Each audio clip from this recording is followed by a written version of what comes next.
Welcome to the Great Ideas Podcast, where we explore many topics, including leadership, teamwork, relationships, politics, economics, pop culture, health, sports, food, and anything else that's a great idea.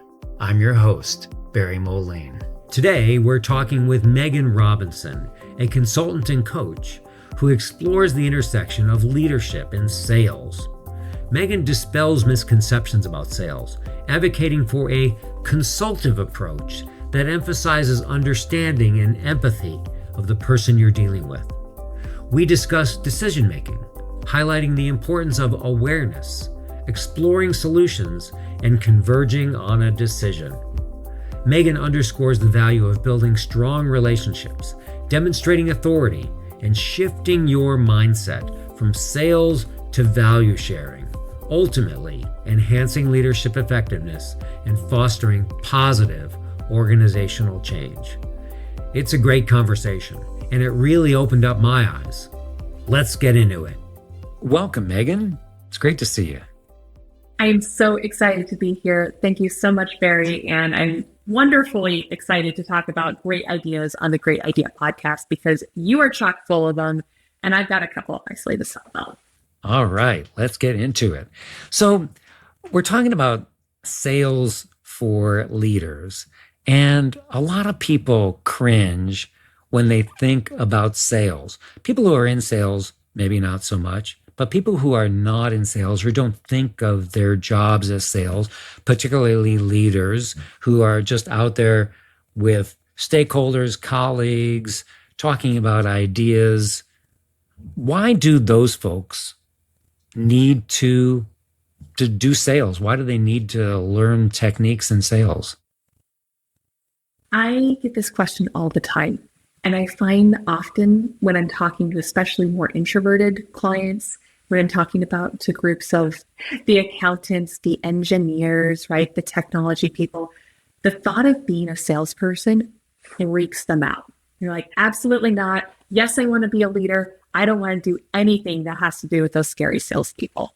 And a lot of times they have that really outdated model of what a salesperson looks like. And they think that means they need to be pushy and they need to be aggressive and they need to be annoying. Don't get me wrong. There are a lot of salespeople out there that fit that criteria. But when it comes to your leadership and even with sales, I look at it more from a consultative sales approach. We all know what that really aggressive salesperson looks like.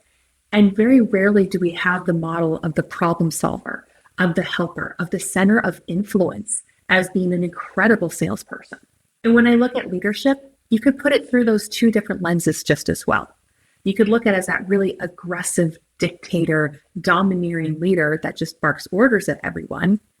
And I would probably guess that no one really wants to be that type of a leader. That's not the leader that they get out of bed saying, man, I cannot wait to grow up and be that one day. Or man, I really wish my boss was more that way. On the flip side, you see those leaders that are very, very supportive, that are encouraging. They have more of that servant style of leadership. They're listening, they're empathetic, they're solving people's problems. And that to me aligns so much better with that consultative salesperson. So I really see that you could even look at leadership with that same type of cringe that you may feel when you look at sales. But there's quite a bit of overlap and a lot of strengths to both of those. Okay, so the first step is recognizing that, okay, maybe in sales, clearly I feel like I'm a manager or a leader, and it's okay. It's okay to do that. If I adopt this sort of new mindset that instead of convincing others that they need to do the thing I want them to do, and that's my big goal. If I think about it as, well, let's talk about your situation. You talked about being the problem solver. Let's talk about your situation. Let me try to understand your situation.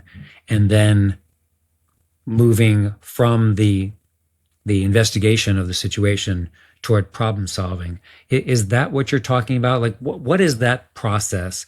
If I'm not just, I think when people think about sales, they think about, as you said, that aggressive person that just comes in and I've got your solution. Instead, there's another structure that I think you're alluding to here with that problem solver, where you have to understand the problem, right? So what is that process for going first and trying to understand that problem before pivoting to a solution? I'll say that's typically what they'll call consultative sales, a consultative sales process. And that's where someone is listening first. They're understanding someone's situation, the business experience. They're empathetic towards that other person. It's not necessarily, let me just come in and hit you over the head until you buy this car from me. It's understanding what type of a solution are you looking for? What are the problems you're trying to solve? How can we best adjust and meet you where you're at? I will say that type of salesperson still has a tremendous amount of influence. And they still have some skills of persuasion, right? They still have a lot of skills of empathy and listening and getting a lot of buy-in and commitment from the other person in order to get that sale across the finish line. But they're not coming in with a really heavy hand. And I think that's the difference, and where a lot of leaders can act like that consultative salesperson. And we didn't even touch on it, but I'm sure there's probably a conversation as well as leaders. What is it that you're selling? And why do you need to be selling to begin with, even if it is uncomfortable, and getting comfortable with that aspect of it? Okay, so let's apply this to a specific situation. So I run a trade association, and part of my job is to get new members to join the association. Now, I think about it as just membership development. Those are the words that I use. When we boil it down, it's really sales. It's presenting a value proposition to a potential member and saying, if you join my association, then you get these benefits. And when I'm presenting that value proposition, I believe very strongly in the value. The value is most important. I don't think about separating somebody from a certain amount of money in their wallet so that I can put it in my wallet. I think about, let's see if there's a good match between your needs in my industry and then the value that you're going to get out of being a part of the association, because there's so much that you're going to get out of connecting with colleagues and advocating together and doing a bunch of things. So when I'm doing that, I think I'm selling. I know you're selling. So, okay, if I'm selling, I don't feel bad about it. I feel good about presenting that value proposition. So you gave it some other words. You said it was consultative. You said it was problem solving. It was matching. I think I'm doing that a lot. I think if we boil it down to just selling, then I'm selling. Am I okay? Am I going to be okay if I have a feeling you're doing it with a lot of integrity, right? You're doing something that you believe in. It aligns with your values. Yeah, you're doing exactly it with right. an intention that's positive. Yeah. I would say that selling situation if you're in a leadership role and you want to grow your membership base for that association, that's a beautiful example of how you have to be selling. I'll take it even a step back of how you have to be selling as a leader. If you have a really great idea of a process that you want to change in your department or your team, or even for yourself, any sort of idea that you have that's going to change or disrupt or shift something at your organization, you've got to be able to sell that idea in a way. You have to get buy-in. You have to get people excited and motivated about that. And even that simple process of getting your project greenlit, you have to sell that project to a lot of different people in order to be successful. So this is an idea here or an example where I'm working on a team and we've got a process of something. If there's an example you want to work on, that's fine. But otherwise we can just use the generic word process. I've got some ideas of how we can improve that. We're doing this today, and tomorrow I think there's some other steps that I'd like to pitch to our group, maybe to our boss. Hey, let's consider doing it this way, or making a couple of shifts into the process that we're currently doing. I think we can be more effective. So just that overall umbrella concept of me engaging with my boss, with my colleagues, that's a sales situation. I guess we could call it influencing our colleagues, trying to persuade our colleagues. Again, back to problem solving. I see a problem. I have some ideas for either rectifying it or making some changes to it that improve it. Are there techniques? So I guess we should say that that's okay. We've recognized that we could call it sales. If we don't like sales, we can call it problem solving. We can call it consulting. There's a variety of ways to look at it, and it's okay to call it anything that you want. But let's recognize that overall the techniques are somewhat similar. That there's a problem or a situation, there's a gap. We want to identify what the solution, what that bridge is, and then move people in the direction of solving that problem, right? Building that bridge. So are there techniques that folks can use to begin to go down this road and that are universal across a variety of situations? There are quite a few techniques, and I'll even say the word that I think you're dancing around perhaps is influence.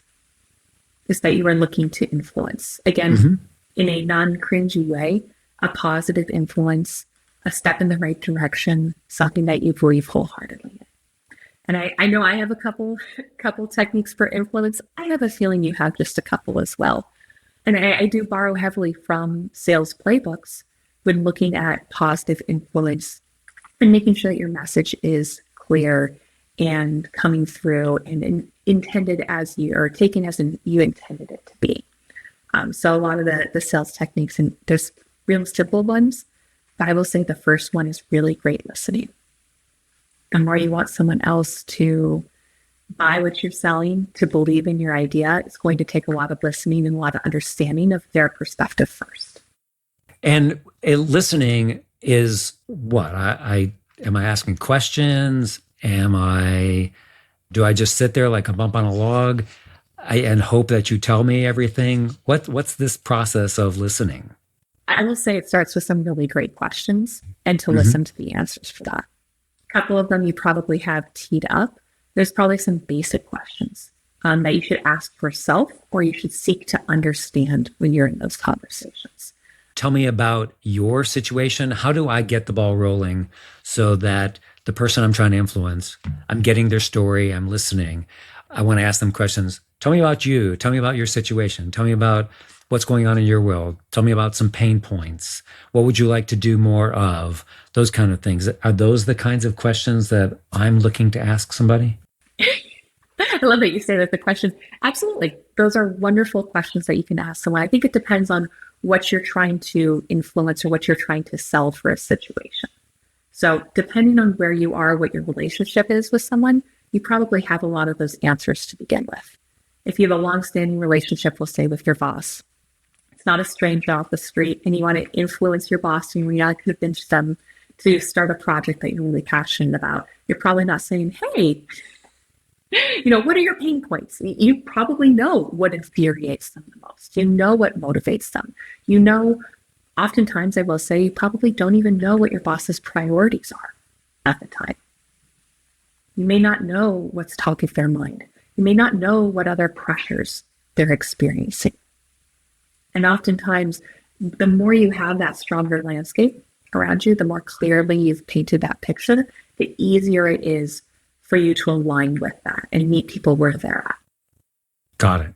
Well, so just to clarify, that listening part is a combination of asking questions, understanding the situation. Sometimes in that example we used earlier, we know about a process in our organization and we want to make it better.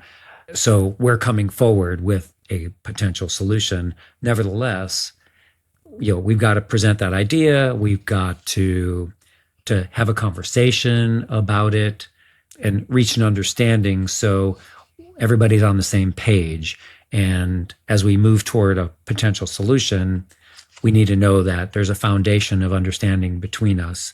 So if I'm going to make a suggestion about how to help, how to change, how to improve, it's coming from a place of we all know specifically what we're talking about, right?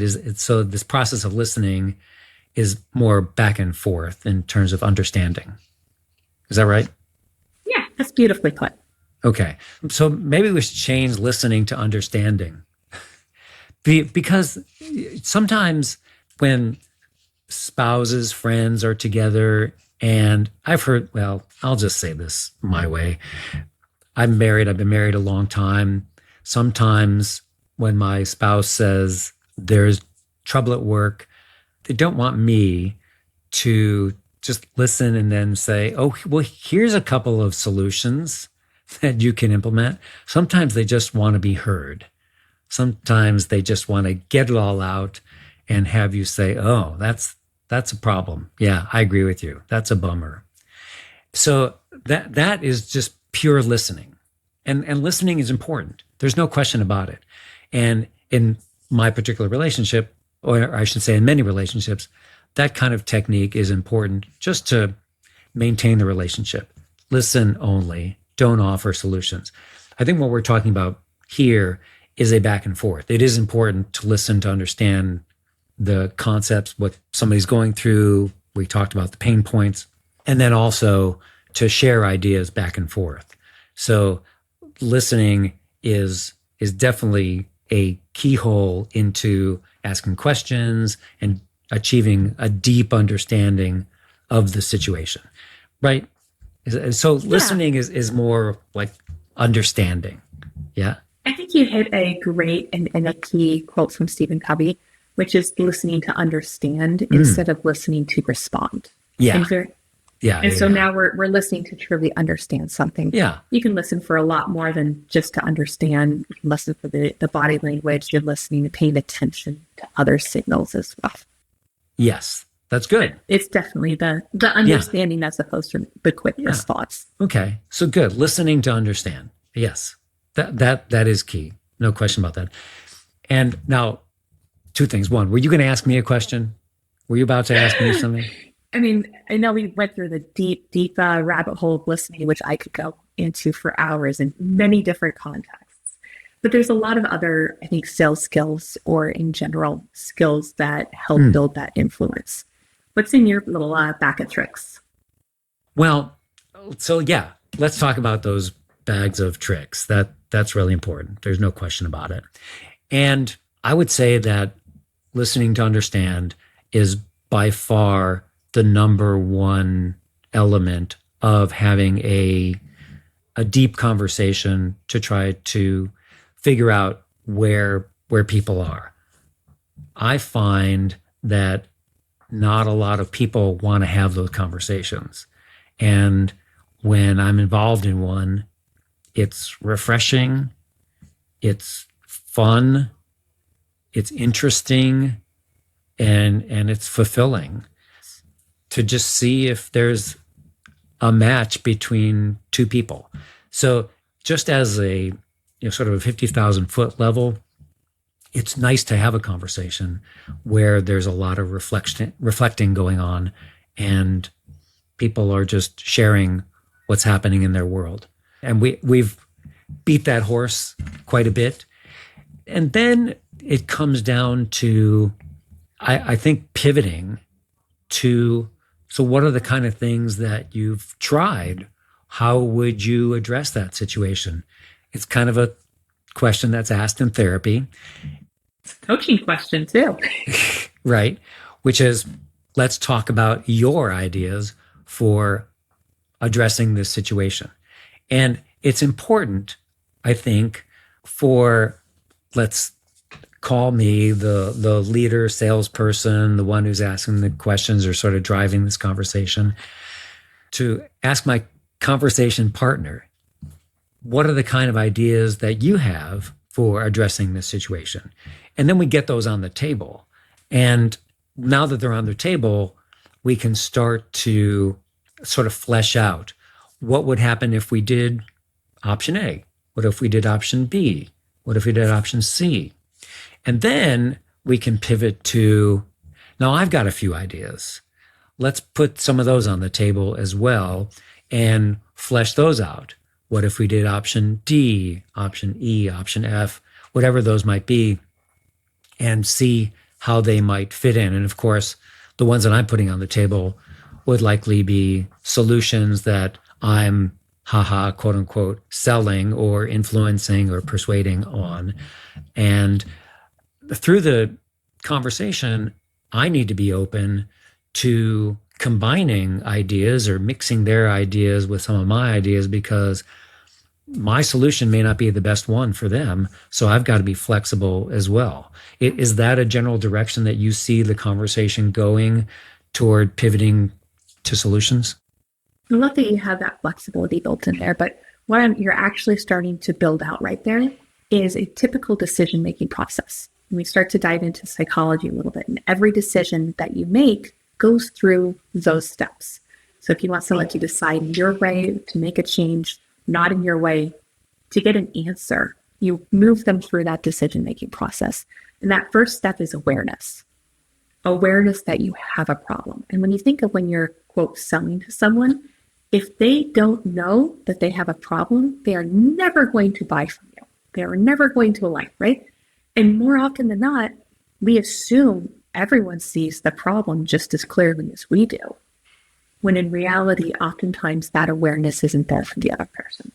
So you're either having to paint the picture to bring their awareness up, or you're asking the questions to be more aware and attuned to what their problems and challenges are. So cognition is that first step in that process. Second step is divergence. How are the different ways that we can solve this problem? And you said, great, what are your solutions? Here are some of my solutions. Let me really start to diverge in how you want to approach solving it. I'm hungry this morning. What could I have for breakfast? I can have cereal, I can have pancakes, I can have yogurt. Then it goes into a convergence stage. Cognition, where the problem, divergence, what are my options, convergence, this is the choice that I'm moving forward with. Great, I'm going to have Wheaties. It's not Wheaties. Actually, it was a cream of wheat morning. Okay, I'm going to have cream of wheat. Often, and if you look at that from the sales process, from a decision-making process, sometimes we get stuck. We come up with all the brilliant ideas and solutions and don't actually converge into an idea, into a direction. We just let them all sit there in space. So when you're thinking of leading the conversation, leading a team, leading an organization, even leading a sales process, you want to make sure that you get to that convergence and you come up with a solution and a way forward. Okay, so that's great. You identified what I heard were 3 elements here: cognition, understanding; divergence, I would call that maybe brainstorming; and then convergence, which is choosing 1 or 2 maybe options and moving down the road of choosing. Correct? Are those the 3 that you described? Yeah. Okay. That's the decision-making process for everyone. Brilliant salespeople know how to guide someone through that process. Excellent leaders help facilitate people through that process as well. So what are the roles of things like liking, relationships, unity, we're on the same team? I don't want to leave those behind in this process but if I don't know you, Megan, if I don't know you well, now there's 2 scenarios we're talking about here. One is sort of internal, where I do know you and we're talking about improving a process. But in another one, it might be not so much of a cold call, but a new relationship where you're a vendor, I'm that person who's selling or offering even a new team member. A membership. Yeah, a new team member. How important is the relationship? Is just us getting to know each other? That depends on the situation. I will say the stronger the relationship, it's probably easier to facilitate the discussion. And it's probably easier to come to a consensus and have everyone work in harmony, which I would say great leadership is probably working towards, is to have that alignment. For better alignment, there's probably a better relationship. There are situations that's probably more transactional. The more transactional the experience, the more transactional the relationship. Got it. So You asked me about some techniques, and I'm a trainer with the Cialdini Institute. So that's Dr. Robert Cialdini is a behavioral scientist. He's got a body of work. He wrote a book called Influence. And there are some other elements that I sometimes rely on in my influence engagements, I guess, my sales engagements, whatever you want to call them. One of them is authority. And to me, authority is not about telling you or telling my conversation partner how important I am and all the things that I know. It's just letting them know that I have experience with this situation and I bring something to the table from that experience. The problem that is in front of us is something that's new. We're going to have to figure that out together. Nevertheless, I've got experience in helping to address these kinds of situations. So authority is something that is bubbling in the background. It's still important for me to say at some point, or have my counterpart understand at some point, that I have these skills. And that could be in the form of, in advance of the meeting, I send them information about who I am and some of my background. At somewhere in the meeting, I can just refer to, well, when I led this effort elsewhere, there were some takeaways. Maybe we can bring some of those solutions into here. Again, just referring to another time when I was an authority on something and we're bringing that authority into this situation. Even as something as simple as wearing appropriate clothing to the meeting, looking like an executive, wearing a logoed shirt, little things like that, being conscious of the image that I'm displaying, whether it's visual or whether it's informational, conveys a message to my counterpart that I know something. So I think about authority in these kinds of situations a lot and how I'm being portrayed. I don't want to overdo it.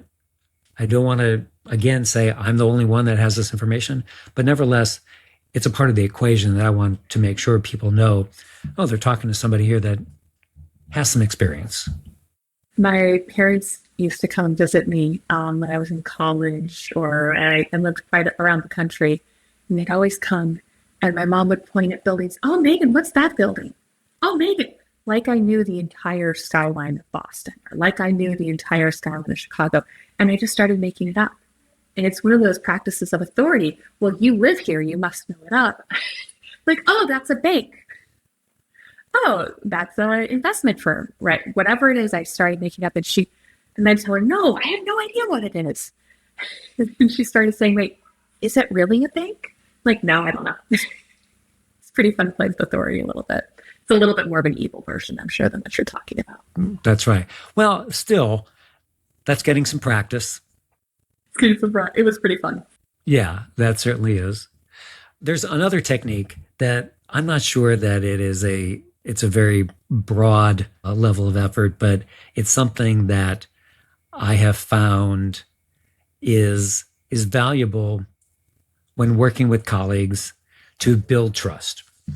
A lot of times people will come to me and they'll ask me for information, maybe advice, direction, something that they need.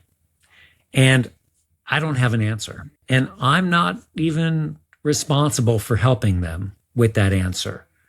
And I may not even care about helping them with that answer. But they're a colleague that I will rely on at some point in the future, and I may need tomorrow or next week on something.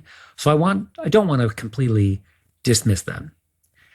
And rather than say, no, I can't help you, which is kind of a bummer for somebody to hear. It just, with me, it's a dead end. Sorry, no, can't help. I take the approach of, no, I don't know anything about that. Let me help you think about that. And I can help frame it a little bit with you and maybe give you a few brainstormed ideas. I don't know if this is going to help. Here's a few ideas. And at a minimum, it gets the gears moving for my colleague who's come to me for a request, come to me for advice. I'm not going to give them a good answer. I'm just going to help them think about it a little bit. And then I'm going to go away, and I'm not going to worry about them at all. So the technique, at least in my brain, is called no and. Instead of yes and, like, yes, I can help you. And, it's the... I'm a big yes and person. Well, sure, we all want to be yes and. Sometimes it's, I really can't help you.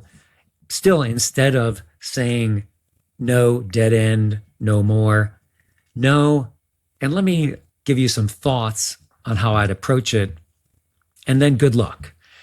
I had a colleague a few years ago who did the no, just flat out no, can't help you. And I thought to myself, I know you know more about this topic, and you could help me if you really wanted to. And he just didn't. And at that moment, I thought, there's got to be another way. And I thought about this no and kind of thing. And I've tried to use it because it happens, more often than I'd like, where I really can't help somebody. Nevertheless, I can spend a couple of minutes helping them think through it. Anyway, as far as techniques go, that's one that has helped me as a leader maintain a leadership position. I still want to help you as a fellow leader. I don't have a good answer. And here are a few ideas. Good luck running down that road. Hey, come back to me and let me know how it's going. And that way we keep the relationship intact. Anyway, that's another technique that I've found works in these kind of situations. Yeah, I love that you still have something to share with it. You're still saying that no, you're still protecting your boundaries, which I think is really important. Yes, and can't ignore that. I have a lot of great ways to yes and protect boundaries. But in this situation, you've kind of added that and let me tell you what I do know. No, I can't give you what you want, and I have some more information to help you on your journey. Yeah, that's good. I like framing it in the context of protecting boundaries. Even though I may not know something, I could still try to jump in, stop everything that I'm doing, and help figure out their problem with them. It's still not in my wheelhouse, and now I'm off track with what I was doing. So I like that concept of protecting boundaries, but also being helpful. So I want to feel comfortable with this sales position. I'm a leader. I'm influencing. I'm helping people solve problems. This could be perceived as sales. This is what we talked about at the top. And I don't like calling it sales. How do I get more comfortable with whatever it is we're calling this? I think influence is a great piece for that, but particularly I work with a lot of introverted clients that are really hesitant and really kind of hold back a little bit. My big piece for this is actually, how are you sharing value? And so often we have so much more to give, and we have so much more that we want to share and ideas that we hold back. And it really breaks my heart. And it really frustrates a lot of people when they are holding it back. It causes a lot of other issues. The more you're holding back, the more you're disengaged at work. The more you're holding back, the more the organization isn't able to move forward. The more you're impacting the DE&I, because all voices are important in that. And if you're not sharing your perspective, it really does limit the organization's abilities to succeed, and you are hurting everyone. So I do look at that as, how are you adding value? How are you able to share and impart? And again, this isn't the aggressive sales pushy piece with it, where I'm going to push my ideas and force and jam it down everyone's throat. This is I have something to share that could be of value. It's the flexibility you talked about earlier. It's the willingness to listen and to learn that we spend a lot of time talking on. It's even that collaborative approach with the no ands, right? No, I'm going to hold those boundaries, and I'm still willing to collaborate. I'm still willing to share into this pot of knowledge. I think you framed it amazingly. That is fantastic. Moving past sales, even talking about it as, what we categorize at the top of, matching, being consultative, problem solving, the general umbrella as sharing value. That's the least I can do in any role. Is I've got some expertise, I've got some ideas, I want to share value on them. I want to make this place a better place. I want to make your organization a better organization. I got some experience and I want to share value to make that happen for you. And maybe in the process, it'll improve my situation as well. Everyone has some value that they can bring and share. Yeah, absolutely. It might just take you a little bit of sales skills along the way for you to be able to present it in a way that's going to be appreciated for the value that it is. Wow, this has been a great conversation, Megan. I really appreciate you pulling together this concept of what is a sales conversation and then flipping it to understand that leaders are involved in sales, but we just call it different things, and bringing it together so that we know that we're sharing value and improving an organization, improving our colleagues is a great way to understand and frame it all. There is one other question. You speak, you talk, you consult with organizations. Tell me a little bit about that.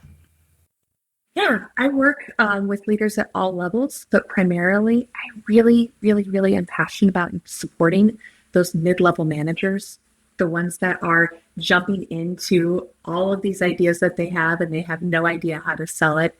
They are overwhelmed with everything going on. And so I really work with organizations and teams on developing the leadership pipeline and supporting them with giving them those leadership skills to succeed and navigate a lot of the people challenges that they're facing every day. So how can people reach you?